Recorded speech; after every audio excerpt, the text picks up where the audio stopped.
Good morning students. तो जैसा कि हमने क्या पढ़ा लास्ट आर्टिकल में, इलेक्ट्रोलिसिस और इलेक्ट्रोलाइटिक सेल जेई मेन और एडवांस के क्वेश्चन थे कोलार्स लॉ से, और उसके बाद में इलेक्ट्रोलाइटिक सेल और इलेक्ट्रोलिसिस पढ़ा हमने। तो बस इलेक्ट्रोलिसिस को ही आगे बढ़ा रहे हैं। तो इलेक्ट्रोलिसिस में इलेक्ट्रोलिसिस प्रोसेस क्या था, मैं आपको डेफिनेशन अच्छे से फिर से बता देता हूं, ध्यान से सुनना आपको। The process of decomposition of an electrolyte. The process of decomposition of an electrolyte when electricity is passed through its aqueous solution or its melt. The process of decomposition of an electrolyte by the passing of electricity through its aqueous solution or melt. जब किसी electrolyte के aqueous solution से या उसके melt से electricity को पास करवाया जाता है, तब उसका उसके आयंस में डिकम्पोज हो जाना, डिसोशिएट हो जाना, उसे हम क्या कहते हैं, इलेक्ट्रोलिसिस। ये था आपके पास। तो उसी इलेक्ट्रोलिसिस को आगे बढ़ा रहे हैं हम। इलेक्ट्रोलिसिस का एक एग्जांपल दे देता हूं आपको, और उसी की एप्लीकेशन भी है एक तरह से वो, और वो क्या है वो ध्यान से सुनना आपको। When the two copper electrodes are dipped in its own solution, in its copper sulfate solution, then the copper ions present in the solution are discharges at cathode। ये आपके पास सॉल्यूशन है किसका, कॉपर सल्फेट का। ये यहां copper, ये यहां copper. अब ये आपके पास क्या है, नोड है, और वो क्या है आपके पास, कैथोड है। ये आपके पास यहां नोड है, वो आपके पास कैथोड है। इनको किससे, मेटालिक वायर से, और यहां एक डीसी वोल्टेज लगा रखा पे, यहां वोल्ट मीटर होगा, और आप इसको यहां कनेक्ट कर रहे हैं डीसी वोल्टेज से। अब ये एनोड है और ये कैथोड है। ये एनोड कौन सा होगा वो भी आपको बताया जाएगा।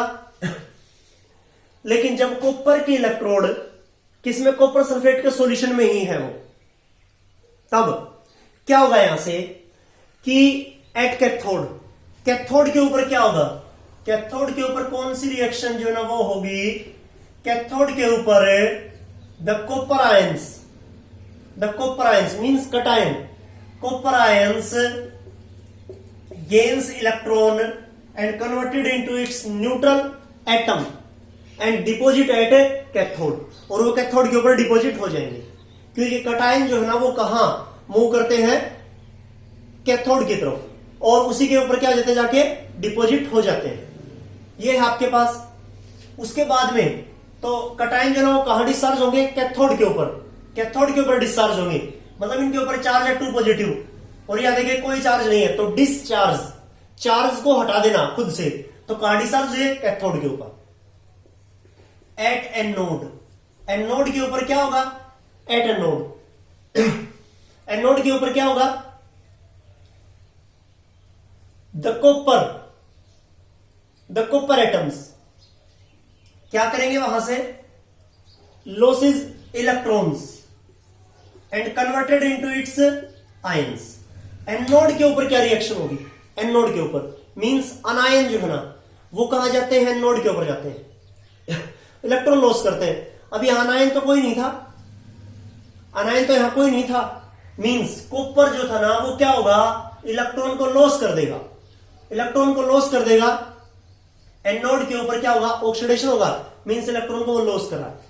तो इलेक्ट्रॉन को लॉस कर रहा है, तो हमने देखिए सुना था कि अनायन जो है ना सॉल्यूशन में से निकल के कहां डिपोजिट हो जाएंगे, इलेक्ट्रोड के ऊपर डिपोजिट हो जाएंगे। तो यहां कौन सा रिएक्शन हो रहा है, क्योंकि एनोड जो है वो बना हुआ है कॉपर का, और किस कॉपर का, इम्प्योर कॉपर का,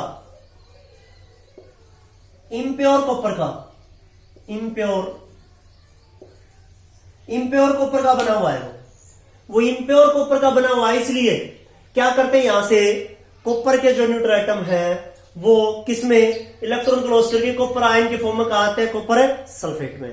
तो यहां से जो कॉपर के आयंस हैं उतनी इक्विवेलेंट अमाउंट में यहां जो कॉपर के आयंस है वो इलेक्ट्रॉन को गेन करते हैं और कैथोड के ऊपर जाके डिपॉजिट हो जाते हैं।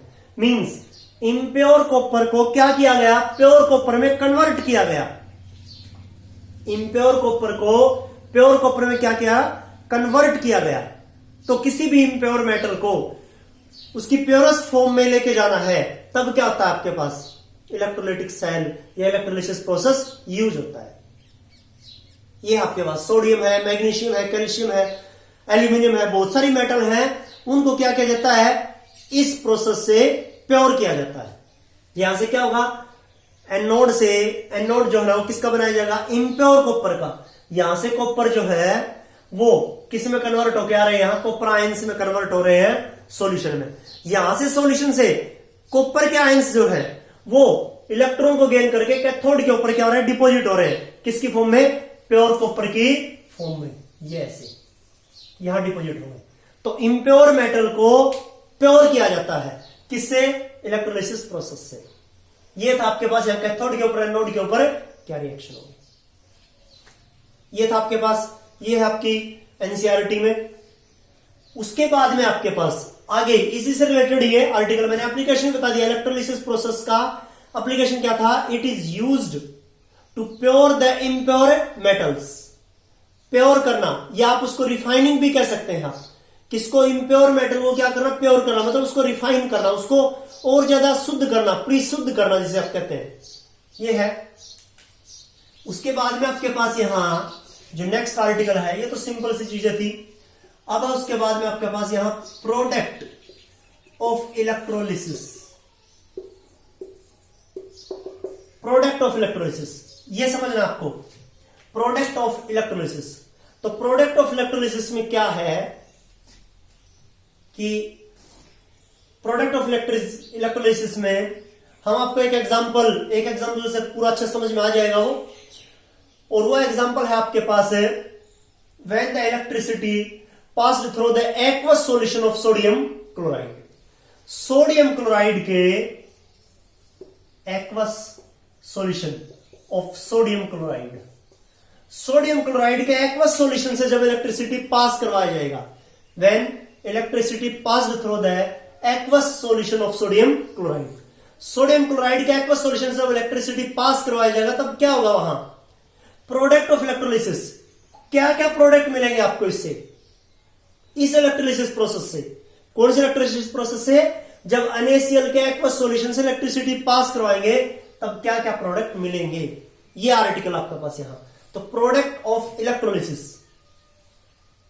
तो सिंपल सी बात है, सोडियम क्लोराइड है, सोडियम क्लोराइड से इलेक्ट्रिसिटी आप पास करवा रहे हैं वहां से, तो क्या मिलेगा यहां, मैं यहां सीधा सीधा लिख रहा हूं। यहां सोडियम जो है वो किस में कन्वर्ट होगा, अपने कटायंस में, सोडियम के ऊपर पॉजिटिव चार्ज, क्लोरीन के ऊपर नेगेटिव चार्ज। तो sodium positive at cathode, cathode के ऊपर, यहां से स्टार्ट कर रहा हूं मैं, एट कैथोड, क्योंकि कटायन कहां जाएगा, कैथोड के ऊपर जाएगा, इलेक्ट्रॉन को गेन करेगा और सोडियम के न्यूट्रल एटम में कन्वर्ट हो जाएगा। कैथोड के ऊपर सोडियम जो है, क्योंकि पता आपको NaCl से कौन कौन से आयन निकलेंगे, सोडियम का कटायन और क्लोराइड का आयन, Na पॉजिटिव और Cl नेगेटिव। कटायन कहा जाता है कैथोड के ऊपर जाता है, नाम ही इसलिए पड़ा, मैंने इलेक्ट्रोलाइटिक सेल में बताया था कि वो आयन जो पॉजिटिवली चार्ज होते हैं, जो कैथोड के ऊपर जाके डिपॉजिट हो जाते हैं, वहां जाके डिस्चार्ज होंगे, वो कटायंस होते हैं। तो एट कैथोड के ऊपर sodium ion plus electron sodium के न्यूट्रल एटम में कन्वर्ट हो रहा है। लेकिन एक्वस सॉल्यूशन है, और एक्वस सॉल्यूशन का मतलब क्या है, वहां H2O भी तो है, और H2O से क्या क्या निकलता है, H आयन और OH आयंस। वाटर से भी तो क्या निकलेगा, एक कटायन और एक अनायन निकलेगा, और कटायंस क्या निकलता है वाटर से, H आयन, अनायन क्या निकलता है, हाइड्रोक्साइड आयन। जैसे NaCl से सोडियम का कटायन, क्लोराइड का अनायन, उसी तरह से वाटर से भी क्या निकलेगा, हाइड्रोजन का कटायन और हाइड्रोक्साइड OH का अनायन, ये चीजें निकलेंगी।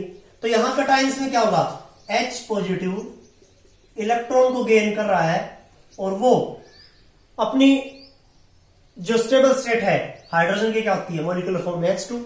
यहां चाइन कितना एक ही है, हाइड्रोजन मतलब यहां एक ही करना है तो इसका मतलब यहां हाफ H2 कर दो। कटायन के ऊपर, कैथोड के ऊपर इन दो कटायन में से एक डिपॉजिट हो सकता है। जो कैथोड इलेक्ट्रोड है आपके पास, तो ये कटायन है, ये कटायन है। कैसे पता लगा आपको?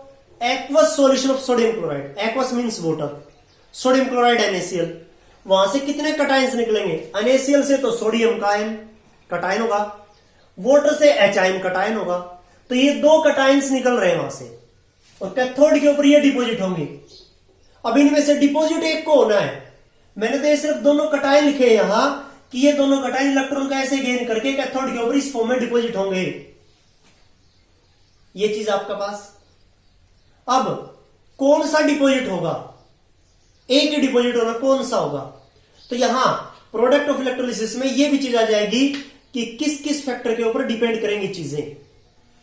तो यहां इलेक्ट्रॉन पोटेंशियल देखिए पहले, सोडियम का कटायन जब इलेक्ट्रॉन को गेन करता है सोडियम के न्यूट्रल एटम में कन्वर्ट होता है, तब इलेक्ट्रॉन पोटेंशियल जो है वो है -2.71 वोल्ट। और हाइड्रोजन का पता ही आपको 11th में भी सीखा, 12th में भी आपको बिल्कुल शुरू में ये इलेक्ट्रोकेमिकल सीरीज से लिया है मैंने, जो 11th में भी था और अब 12th में भी। हाइड्रोजन के लिए कितना होता है? 0.00 वोल्ट, इलेक्ट्रोकेमिकल सीरीज के बिल्कुल बीच में होता है। ये देखिए दोनों का इलेक्ट्रॉन पोटेंशियल।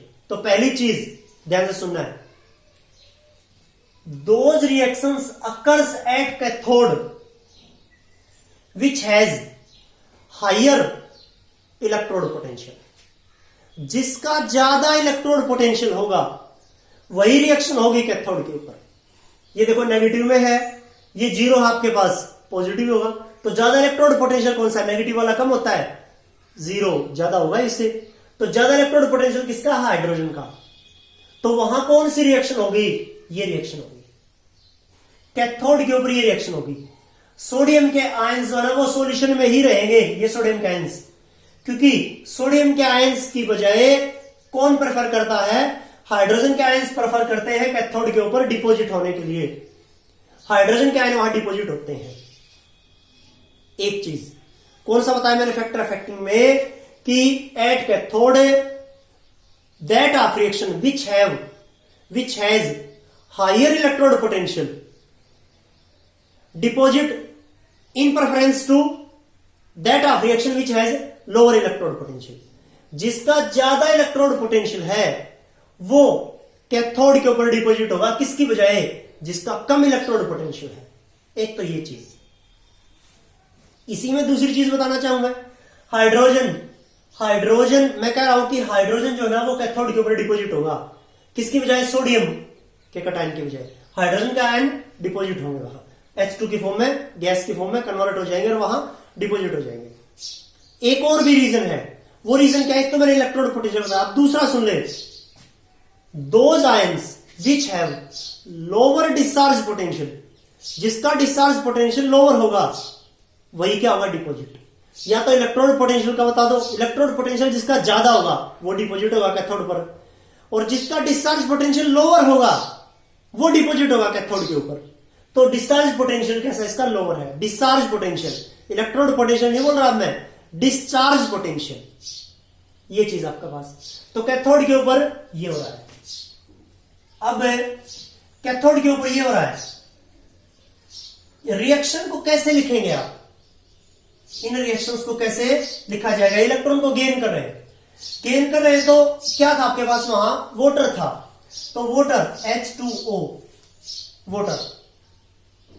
इलेक्ट्रॉन को मतलब ये H आयन है, और आपके पास क्या है? वाटर जो है वो किस तरह से कन्वर्ट होता है? H आयंस में और OH नेगेटिव में, कटायन में और इसके अनायन में। वो कन्वर्ट हो रहा है किसमें? उसके कटायन में और अनायन में। अब देखिए, और H आयन से इलेक्ट्रॉन ले रहा है। अब इन दोनों रिएक्शंस को इकट्ठा करिए एक बार। इन दोनों रिएक्शंस को इकट्ठा करेंगे तो क्या होगा? H2O इलेक्ट्रॉन को गेन कर रहा है, इलेक्ट्रॉन को गेन कर रहा है। इलेक्ट्रॉन को गेन करेगा, इलेक्ट्रॉन को गेन करेगा। तो क्या बनाएगा, एक तो वो हाइड्रोजन, और क्या बनाएगा एच आयंस, तो एच आयंस से कैंसिल हो जाएगा हाइड्रोजन, और क्या रहेगा हाइड्रोक्साइड अनायंस। क्या होगा आपके पास हाइड्रोक्साइड अनायंस। तो हाफ H2 लिख दें प्लस OH नेगेटिव लिख दें। अब देखिए बैलेंसिंग भी समझ में आएगी आपको अच्छे से। दो हाइड्रोजन है यहां, एक हाइड्रोजन यहां से, एक हाइड्रोजन ये, एक ऑक्सीजन यहां है, एक ऑक्सीजन रहा। इस तरफ एक नेगेटिव चार्ज है, उस तरफ भी क्या है, एक नेगेटिव चार्ज है। ये होगा आपके पास। इन दोनों रिएक्शंस को क्या कर दिया मैंने, कंबाइन कर दिया इन दोनों रिएक्शंस को, मतलब वहां ये रिएक्शन होगी, ओवरऑल रिएक्शन है ये, कैथोड के ऊपर ये रिएक्शन हो रहा है, ये समझिए आप। ये था आपके पास। उसके बाद में उससे आगे इसके ऊपर लिख रहा हूं मैं, ऊपर वाली चीजें जो है इनको इरेज कर दे रहा हूं, ठीक है। तो देखिए उससे आगे क्या होगा आपके पास, ये हमने कैथोड के लिए लिखा है। एनोड के ऊपर जो है ना वो क्या होंगे, यहां कौन सी रिएक्शंस जो है ना वो होंगी, यहां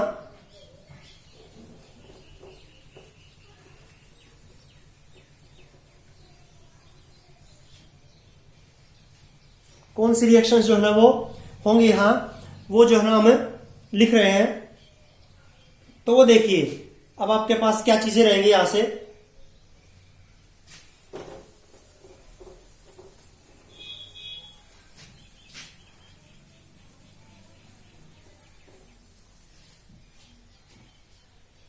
देखिए तो क्या था आपके पास, यहां से वाटर जो है ना वो एच आयंस और OH आयन में कन्वर्ट हो रहा था। अब उसके बाद में आप एट एन नोड लिखते हैं, at anode. Anode के ऊपर जो है ना वो कौन सी रिएक्शंस जो है ना वो होंगी, तो वो रिएक्शंस जो है ना हमें लिखनी है। कैथोड के ऊपर आपने लिख दिया, और जब वो प्रोडक्ट में ही कन्वर्ट हो रहा है तो आपको क्या ध्यान में रखना है, जो इक्विलिब्रियम वाली चीज बताऊंगा अब आपको, प्रोडक्ट में ही कन्वर्ट हो रहा है तो एट एन नोड, क्योंकि वाटर जो है वो क्या रहता है, एक वीक इलेक्ट्रोलाइट रहता है, तो जब डिकम्पोज होता है तो वो किसमें, इक्विलिब्रियम में रहेगा। लेकिन जब प्रोडक्ट में ही कन्वर्ट हो रहा है, तो यहां से देखिए ये आप प्रोडक्ट में कन्वर्ट हो रहा है, तो प्रोडक्ट में कन्वर्ट हो रहा है तो आपको क्या करना होगा, यहां से प्रोडक्ट में ही, जब आपने प्रोडक्ट लिख दिया है तो आपको क्या लिखना होगा, यहां प्रोडक्ट में ही कन्वर्ट हो रहा है। तब तो ये साइन जो है ना आप इक्विलिब्रियम का साइन जो है ना वो नहीं देते। जब ये वीक इलेक्ट्रोलाइट होता है तब हम ऐसा सोचते हैं कि उससे एच आयंस और OH आयंस निकलेंगे। लेकिन अब यहां कैथोड के ऊपर ओवरऑल रिएक्शन लिखी हमने कि वो प्रोडक्ट में ही कन्वर्ट हो रहा है। जब प्रोडक्ट में कन्वर्ट हो रहा है तो आपको क्या, किसका साइन जो प्रोडक्ट की तरफ जा रहा है, एरोहेड, वही आपको लिखना है, ये याद रखें। अब उसके बाद में आपके पास है एनोड। एनोड के ऊपर क्या रिएक्शंस होंगी, एनोड के ऊपर क्या होगा कि क्या क्या बताया मैंने आपको, वाटर से क्या निकलता है, एच आयन और OH आयंस। अनेजल से क्या निकलता है, सोडियम का आयन और क्लोराइड का अनायन। तो अनायंस देखिए, अब यहां OH नेगेटिव और यहां क्लोराइड है, तो एनोड के ऊपर अनायंस आएंगे तो Cl नेगेटिव, इलेक्ट्रॉन को लॉस करे प्लस इलेक्ट्रॉन। ऐसे क्या करना होगा आपको, यहां से बैलेंसिंग के लिए क्या करेंगे हम, यहां से बैलेंसिंग के लिए वही चीज Cl2, और ये क्या कर दो, ऑफ कर दो। ये होगा आपके पास। एक तो ये है आपके पास रिएक्शन। दूसरा रिएक्शन अब OH नेगेटिव है, OH नेगेटिव किस फॉर्म में जाएगा वो एनोड के ऊपर, क्योंकि वो अनायन से निकल रहा है, मतलब इलेक्ट्रॉन को लॉस करेगा। अब इलेक्ट्रॉन को लॉस करेगा वाटर जब इलेक्ट्रॉन को लॉस करता है तब क्या होगा, वाटर जब इलेक्ट्रॉन को लॉस करेगा, क्योंकि यहां देखिए यहां वाटर इलेक्ट्रॉन गेन कर रहा था कैथोड के ऊपर, तब वो किसमें, हाइड्रोजन में कन्वर्ट हो रहा था। अब क्लोरीन क्या कर रहा है, इलेक्ट्रॉन को लॉस कर रहा है, तो एनोड के ऊपर वाटर भी क्या करेगा, इलेक्ट्रॉन को लॉस करेगा। तो क्या रिएक्शन होगी, वाटर इलेक्ट्रॉन को लॉस करेगा तो क्या निकलेगा, यहां से ऑक्सीजन निकल जाएगा, H आयंस निकल जाएंगे और इलेक्ट्रॉन। बैलेंसिंग के लिए यहां 2 करो तो O2 हो जाएगा, ठीक है। 4 हाइड्रोजन 4 H आयंस हो जाएंगे यहां से, और यहां 4H पॉजिटिव है तो 4 इलेक्ट्रॉन्स भी करिए, पॉजिटिव नेगेटिव 0, इस साइड भी 0 चार्ज, बस बैलेंसिंग हो रही है। ये रिएक्शंस होगी वहां। जब ये क्या करेंगे, ऑक्सीडाइज होंगे, इलेक्ट्रॉन को लॉस करेंगे, तो क्लोरीन इलेक्ट्रॉन को लॉस कर रहा है, ऊपर वाली रिएक्शन, वाटर इलेक्ट्रॉन को लॉस रहा है, तो ये रिएक्शंस। अब इनका इलेक्ट्रोड पोटेंशियल, अब इनमें से कौन सी रिएक्शन होगी, दोनों में एनोड के ऊपर ऑक्सीडाइज हो रहे हैं, इलेक्ट्रॉन को लॉस कर रहे हैं, अब इनमें से कौन सा रिएक्शन होगा, तो इनमें से कौन सा रिएक्शन होगा, इलेक्ट्रोड पोटेंशियल ऊपर वाली रिएक्शन का है 1.36 वोल्ट और नीचे वाले रिएक्शन का है 1.23 वोल्ट। वो इलेक्ट्रोड पोटेंशियल भी लिख दिया मैंने। अब क्या था वहां कैथोड के ऊपर, क्या देखा था आपने, जिसका ज्यादा इलेक्ट्रोड पोटेंशियल वही प्रेफर करेगा। ऊपर वाले में क्या होगा, फिर एनोड के ऊपर, कैथोड के ऊपर जितना ज्यादा इलेक्ट्रोड पोटेंशियल है वही डिपॉजिट होगा, तो एनोड के ऊपर क्या होगा, उसका उल्टा, जितना कम इलेक्ट्रोड पोटेंशियल है, जितना कम इलेक्ट्रोड पोटेंशियल है वही क्या होगा, डिपॉजिट होगा। वही क्या होगा, डिपॉजिट होगा, जितना लोअर इलेक्ट्रोड पोटेंशियल है। तो लोअर इलेक्ट्रोड पोटेंशियल देखिए इस दूसरी रिएक्शन का है, तो ये प्रेफर करेगी क्लोरीन की बजाय, क्लोरीन की बजाय ये नीचे वाली रिएक्शन जो है क्या करेगी, प्रेफर करेगी। तो अब देखिए नीचे वाली रिएक्शन प्रेफर कर रही है, नीचे वाली रिएक्शन प्रेफर कर रही है, तो हमें एनोड के ऊपर ये रिएक्शन लिखनी होगी, लेकिन वास्तव में ये रिएक्शन नहीं होती। क्यों? Due to over potential, oxygen does not liberated और deposit at anode due to over potential, due to over potential. और ओवर पोटेंशियल क्या होता है, ओवर पोटेंशियल क्या होता है, ओवर वोल्टेज भी कह सकते हैं आप इसे, ओवर पोटेंशियल या ओवर वोल्टेज भी कह सकते हैं आप। क्या इसकी डेफिनेशन है, इसकी डेफिनेशन है कि some electrochemical process, some electrochemical process are feasible, are feasible, feasible का मतलब हो जाएंगे वो, are feasible, but are so slow kinetically, so slow kinetically,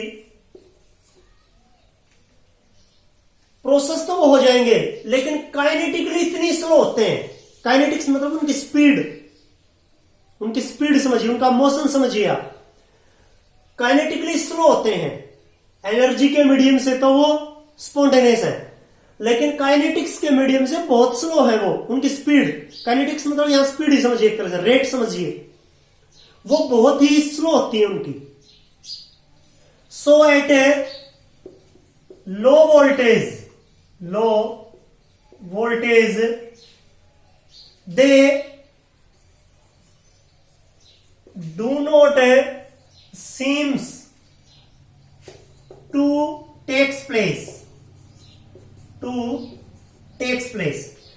higher, कम वोल्टेज के ऊपर, at low voltage they do not seem to takes place, वो process feasible है लेकिन काइनेटिकली इतने स्लो होते हैं कि कम वोल्टेज के ऊपर वो कंप्लीट नहीं हो पाते, या हमें ऐसा प्रतीत होगा कि कम वोल्टेज के ऊपर वो कंप्लीट नहीं होंगे, कम वोल्ट के ऊपर वो कंप्लीट नहीं होंगे, and hence higher potential is required, इसलिए हायर पोटेंशियल इज रिक्वायर्ड, ज्यादा पोटेंशियल की जरूरत पड़ेगी, and at higher potential this makes the process so difficult, ये प्रोसेस जो ना और भी डिफिकल्ट हो जाएगा हायर पोटेंशियल के ऊपर, क्योंकि लो पोटेंशियल के ऊपर कंप्लीट नहीं हो रहे, हायर पोटेंशियल की जरूरत पड़ेगी, वो कहां से मिलेगा, तो वो प्रोसेस क्या नहीं होते, कंप्लीट नहीं होते, जिनमें ओवर पोटेंशियल की जरूरत पड़ेगी। तो यहां ऑक्सीजन को ओवर पोटेंशियल की जरूरत पड़ती है, क्लोरीन की बजाय ऑक्सीजन को यहां ओवर पोटेंशियल की जरूरत पड़ती है, ओवर पोटेंशियल। और ये ओवर पोटेंशियल क्या है, सिंपली, अभी पूरा डेफिनेशन आपको नहीं समझ में आया हो, आपको ये कैसा लगता हो, मुश्किल लगता हो, तो it is the potential difference, it is the potential difference between the standard reduction potential, it is the potential difference between the standard reduction potential of the substance, वो कोई भी गैस हो चाहे ऑफ द सब्सटेंस, एंड किसका difference है, standard reduction potential and the potential required for the evolution of that substance, of that gas कह लीजिए चाहे आप, जितना उस गैस को, जितना उस सब्सटेंस को इवोल्व होने के लिए, इवोल्यूशन होने के लिए, उस रेस्पेक्टिव इलेक्ट्रोड के ऊपर डिपॉजिट होने के लिए जितना इलेक्ट्रोड पोटेंशियल की जरूरत है, एक बात। दूसरा, जितना उसका खुद का reduction potential, standard reduction potential होता है, उतना उन दोनों के बीच के डिफरेंस को क्या कहते हैं आप, ओवर पोटेंशियल और ओवर वोल्टेज, ओवर पोटेंशियल और ओवर वोल्टेज। इसको समझ ले तो आप, some electrochemical process are feasible but are so slow kinetically, कुछ एक इलेक्ट्रोकेमिकल प्रोसेस फिजिबल होते हैं कि हाँ हो जाएंगे एनर्जी के मीडियम से, लेकिन उनकी काइनेटिक्स बहुत कम, उनकी स्पीड रेट बहुत कम होती है, इसलिए at low voltage they do not seems to takes place, low voltage के ऊपर वो कंप्लीट नहीं हो पाते, या हमें ये लगेगा कि लो वोल्टेज के ऊपर वो कंप्लीट नहीं होंगे, so higher potential is required. इसे हायर पोटेंशियल को क्या कहते हैं, ओवर वोल्टेज। वोल्ट से जितना उनका रिडक्शन पोटेंशियल उससे ज्यादा चाहिए इवोल्यूशन होने के लिए, ये होता ओवर वोल्टेज, ओवर पोटेंशियल। और ऑक्सीजन के ओवर पोटेंशियल के कारण ये रिएक्शन नहीं होगी तो ऊपर वाली हो जाएगी, ये ऊपर वाली रिएक्शन हो जाएगी। तो फाइनली क्या होगा वहां, कैथोड के ऊपर ये रिएक्शन हो रहा है, प्रोडक्ट में मतलब हाइड्रोजन लिबरेट होगा, या ये कह लीजिए आप पूरा रिएक्शन को लिखेंगे तो ये होगा। एनोड के ऊपर क्या होगा, ये क्लोरीन डिपॉजिट होगा। तो यहां से क्या रह जाएगा, मतलब NaCl और HOH, NaCl में से सोडियम और क्लोरीन निकलता है, वाटर में से H और OH निकलता है, तो कटायन है Na और H, H डिपॉजिट हो जाएगा H2 की फॉर्म में कैथोड के ऊपर। Cl और OH में से क्लोरीन जो है वो डिपॉजिट हो जाएगा एनोड के ऊपर। तो रहा क्या, सोडियम का आयन और क्या रहा, हाइड्रोक्साइड का आयन। सोडियम का कटायन और हाइड्रोक्साइड का आयन क्या रहा वहां, NaOH सॉल्यूशन में। और सॉल्यूशन में NaOH रहेगा तो क्या बनाएगा वो, NaOH means caustic soda, means a base, एक बेस बनाएगा। मतलब ओवरऑल रिएक्शन क्या होगी वहां, जब NaCl के एक्वस सॉल्यूशन से इलेक्ट्रिसिटी पास करवाते हैं, और ये मैं बताऊंगा कब था ये, when electricity is passed through the aqueous solution of sodium chloride, then caustic soda is produced. NaOH, ये सीधा पूरा लिख रहा हूं मैं अब इसको, इलेक्ट्रोलिसिस लिख दो सीधा बस। Caustic soda is produced and hydrogen and chlorine is deposit eight respective electrode. Hydrogen अपने इलेक्ट्रोड कैथोड के ऊपर डिपॉजिट होगा, क्लोरीन अपने इलेक्ट्रोड के ऊपर डिपॉजिट हो जाएगा। हाइड्रोजन कैथोड के ऊपर और क्लोरीन एनोड के ऊपर डिपॉजिट हो जाएगा, और NaOH क्या बन जाएगा, सॉल्यूशन में रह जाएगा। तो अब बताइए, कोई आपसे ये पूछे, क्वेश्चन है कि जब NaCl के एक्वस सॉल्यूशन से इलेक्ट्रिसिटी पास करवाई जाती है, तब जो सॉल्यूशन रहेगा वहां उसका pH क्या होगा, या उसके pH के ऊपर क्या असर पड़ेगा, उसका pH क्या होगा, इंक्रीज हो जाएगा। क्यों, बेस बनाना। NaOH क्या होता है, बेस, और बेस की pH वैल्यू क्या होती है, ज्यादा। जितनी ज्यादा pH वैल्यू उतना अच्छा बेस, उतना स्ट्रॉन्ग बेस।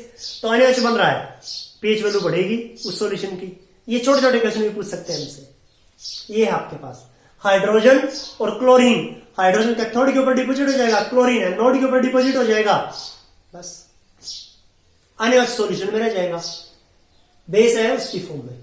ये और पोटेंशियल भी बता दिया आपको, पूरा प्रोसेस था।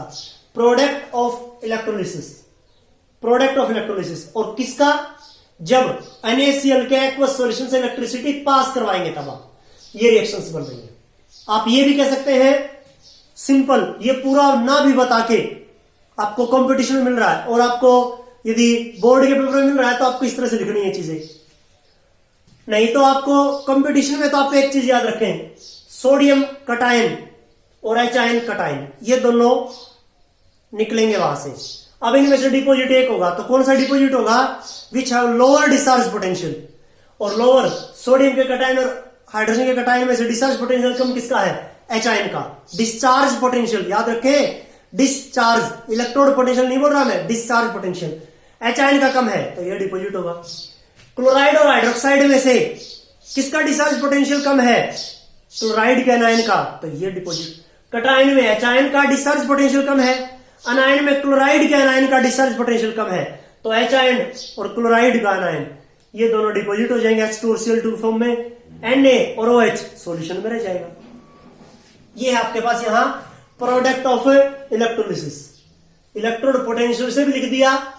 कौन कौन सी रिएक्शंस होंगी, ये रिएक्शंस याद रखें। ये ओवरऑल रिएक्शन है वाटर की, ये ओवरऑल रिएक्शन है नीचे देखो ये वाटर की। जब वो रिडक्शन करवाएगा यहां जो इसका ऑक्सीडेशन होगा, याद रखें। क्या करना आपको, एरोहेड, वैसे तो वीक इलेक्ट्रोलाइट रहता है वाटर, तो इक्विलिब्रियम में दिखाते हैं उनकी चीजें, लेकिन यहां तो प्रोडक्ट में कन्वर्ट हो रहा है, तो आपको एरोहेड सीधा किसकी तरफ दिखाना होगा कि क्या क्या कन्वर्ट हो रहा है, वहां से क्या क्या कन्वर्ट हो रहा है। नहीं तो हम इक्विलिब्रियम में ये रिएक्शन सीखा करते थे, ये रिएक्शन सीखा करते थे। यहां क्यों लिख रखी है वो, केवल इसके लिए कि वो किस तरह से एच आयन और OH आयन में कन्वर्ट होता है, ये दिखाते हैं उसको, बस ये याद रखें। यहां ये आपके लिए प्रोडक्ट ऑफ इलेक्ट्रोलिसिस। इससे रिलेटेड एग्जाम्पलर के एनसीईआरटी क्वेश्चंस होंगे, वो आपको करवाए जाएंगे। इतना है आपके लिए, ये करिए इस वीडियो में।